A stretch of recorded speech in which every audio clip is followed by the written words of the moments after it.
अस्सलाम वालेकुम viewers, welcome to my channel Noorani Tasbeeh. आज मैं आप लोगों के लिए बेबी गर्ल्स नेम लेकर आई हूँ जो बहुत ही प्यारा और ख़ूबसूरत नेम है। नाम है कायनात। कायनात के मानी होता है जहान, दुनिया। नाम है इनाया। इनाया के मानी होता है मेहरबानी। नाम है सुहानी। सुहानी के मानी होता है खुशगवार। नाम है कुलसुम। कुलसुम के मानी होता है मुस्कुराहट। नाम है रहनुमा। रहनुमा के मानी होता है रहनुमाई करने वाली। नाम है ज़िक्रा। ज़िक्रा के मानी होता है नसीहत करने वाली। नाम है अलिशबा। अलिशबा के मानी होता है मासूम प्यारी सादगी। नाम है हुरैन। हुरैन के मानी होता है खूबसूरत। नाम है तस्मिया। तस्मिया के मानी होता है खूबसूरत। नाम है माहिन। माहिन के मानी होता है चांद की तरह। नाम है बेनज़ीर। बेनज़ीर के मानी होता है अनोखा।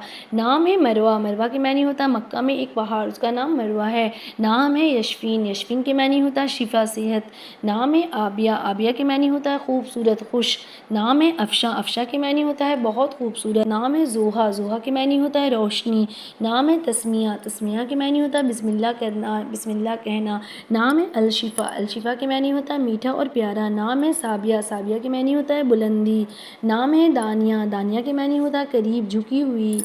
नाम है अरबीना। अरबीना के मानी होता है तोहफ़ा। नाम है अलिशबा। अलिशबा के मानी होता है प्यारी, मासूम, सादगी। नाम है सकीना। सकीना के मानी होता है सुकून। नाम है गानिया। गानिया के मानी होता है हसीन। अपना नाम कमेंट बॉक्स में लिखें। अल्लाह हाफिज़।